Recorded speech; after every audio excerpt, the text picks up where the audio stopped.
other sects who attack the Ummahat al-Mu'mineen, and they accuse Aisha radiallahu anha, and they talk about a lot of bad things about they say negative things about the Sahaba. We're not supposed to say negative things. We can disagree, but respectfully, we don't say negative things. We don't do character assassination. We don't do ad hominem attacks, right? We don't speak against their character. But we can disagree. Okay. So why? Because the Quran said, "Radiyallahu an wa radu an." Okay. Allah is pleased with them, and they are pleased with Allah. Radiyallahu anhum wa radu an. Okay. And of course, that's common sense, right? Because how can you not surround Rasulullah sallallahu alaihi wasallam with authority? If you don't surround Rasulullah sallallahu alaihi wasallam with authority, if Allah didn't do that, we wouldn't have our religion. Fair? Make sense? Quran, there's just too many ayats, like I told you, about talking about the companions. So we're not going to dwell too much into that. There's too many hadith as well. Rasulullah sallallahu alaihi wasallam said, "Do not curse my companions."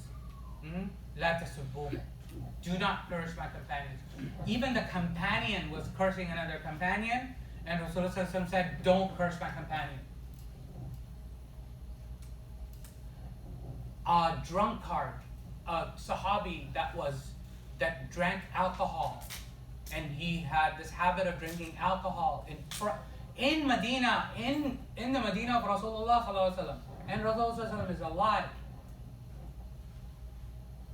and people were cursing that, you're doing a major sin, and Rasulullah sallallahu alaihi wasallam said, let him go. You don't know how much he loves Allah and His Rasul.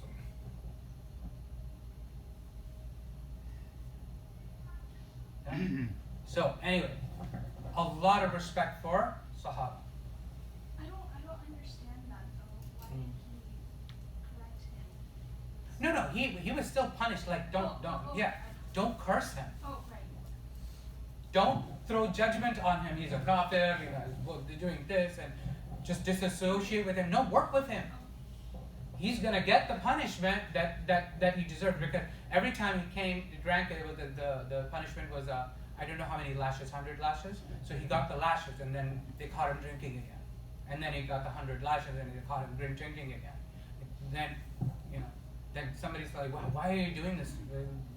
Let him be. You don't know how much he loves Allah and His message.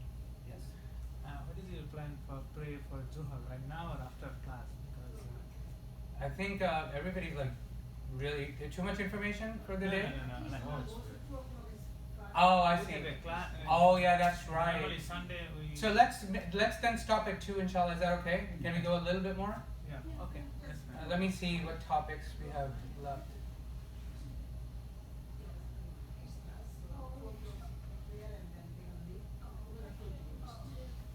Rasulullah sallallahu alaihi wasallam said, and وَأَصْحَابِي أَمَنَةٌ لِأُمَّتِي.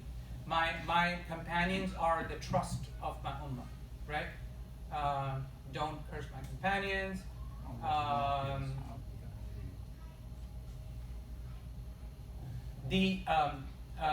Another hadith Rasulullah sallallahu alaihi wasallam said, and قال Rasulullah sallallahu alaihi wasallam, is authentic hadith, ayatul iman hubbul ansar.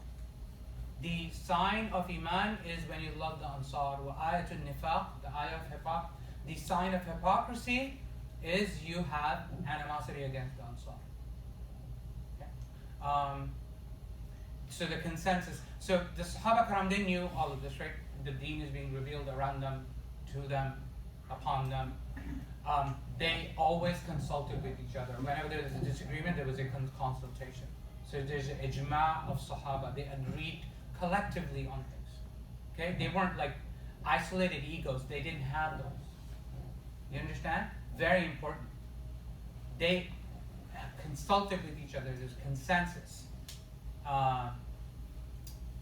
Anyway, so before we break, I want to familiarize to you certain names of the Sahaba. I don't know, how many of you know a lot of names of Sahaba? You probably don't, right? You probably don't. Because as we go to the seerah, these names are going to be important, and as we learn about the sciences, these names become significant, okay? So the Khulafa al-Rashidun, everybody knows, right? Abu Bakr, Umar, Uthman, wa Ali ibn Talib. This is their date of passing. Okay, their date of death. Remember, I told you all my dates are the date of deaths. This is the methodology of our tradition. We always record the date of death, not the date of birth. And there's a rationale behind that. Not important, but basically, it matters when they die because it's about knowledge transfer. Okay, and it's about maintaining the linkage. Because if you say I met this person in year 23, but you know from the biography that person died in year 22, it's like you're lying. That guy died a year before you. How can you have met him? Understand? So your birth is not important. Your death is more important when it comes to studying. So, anyway, so this is the tradition. The year of death is recorded typically. Abu Bakr as-Siddiq. So, those who elected Uthman, Abdul Rahman bin Auf. Why is the election of Uthman important? Very important. We'll get to that inshallah. Abdul Rahman bin al-Auf, Talha bin Ubaidullah, Zubair bin al-Awwam, and Sa'ad bin Abi Waqqas. Okay? And the two others that are not from either of the two camps, not the Khulafa al-Rashidun, and not those who elected Uthman radiallahu anh, they are Sa'id bin Zayd and Abu Ubaidah al-Jarrah. All 10 of these are what you have always heard, the Ashara Mubashara, the 10 who have been given the good news of Jannah. So Rasulullah said all of these 10 are going to Jannah. Did you know Ashara Mubashara? How many knew? No? Okay. Okay, good. So these are the Ashara Mubashara, the 10 that have been given the good news. So these are those. Okay? Then, were those the only 10 that have been given the good news of Jannah? No. Khadija radiallahu anha was given the good news of Jannah, not right here. Hassan, Hussein, they were given the good news of Jannah, they're not here. So there were many other people that were given good news of Jannah that are not listed here. Okay? So don't just assume Rasulullah only gave the good news of Jannah to just 10 people. Not true statement. So that just hadith became really popular, and the whole concept of Ashara Mubashara became really popular, but there's more people, okay? So don't discount anybody else. All right, then you should know the Ahlul Bayt, okay? The wives of Rasulullah and their names, okay? Khadija bin Khuwaylid. When was she born? Debatable. Sauda, this was the second wife. This is in order, it's in chronological order. So, and this is the date of their passing. So Sauda bin Zam'a, Aisha bint Abi Bakr, Hafsa bint Umar. So Aisha was the daughter of Abu Bakr, wife of Rasulullah. Hafsa was the daughter of Umar, wife of Rasulullah. Zainab bin Khuzaymah, Salama al-Mughira. So she was the daughter of one of the enemies of Rasulullah. Zainab bint Jahsh, Juwayriya bint al-Harith, Mariya Qibtiyya, not exactly a wife, we'll talk about that inshallah later. Habiba, she was the daughter of Abu Sufyan, and Abu Sufyan was a disbeliever at that time. She was the daughter of Habiba, her name was Hind. Maymuna bin al-Harith, Safiya bint Huyay, she was a Jewish lady, Safiya bint Huyay, and Rayhana bint Zayd. And then the others that are not mentioned obviously are Fatima bint Muhammad, Fatima, the daughter of Rasulullah, Al-Hasan bin Ali, Hassan and Hussein, hadith narrators. Okay, so where do I get most of our religion from? Who are the people who are the hadith experts who used to narrate hadith so that we have the Sunnah? Abdullah bin Mas'ud, Abu Huraira, Abdullah Amr bin al-As, Abdullah bin Abbas, Abdullah bin Umar, Abu Sa'id al-Khudri, Jabir bin Abdullah, Anas bin Malik, and the last of the Sahabas to die. So remember I told you that Rasulullah used emissaries, scholars to build these universities of Islam across Arabia. Okay? He sent out these people to build these universities of Islam in Yemen, in Sham, in Kufa, in Basra, in Egypt, what have you. These are the Sahaba there as well. Anas bin Malik. Remember Anas bin Malik? I told you the little kid, 10-year-old, that his mom said, go and serve Rasulullah. And he served Rasulullah day and night for 10 years. And obviously when Rasulullah passed, he was 20 years old.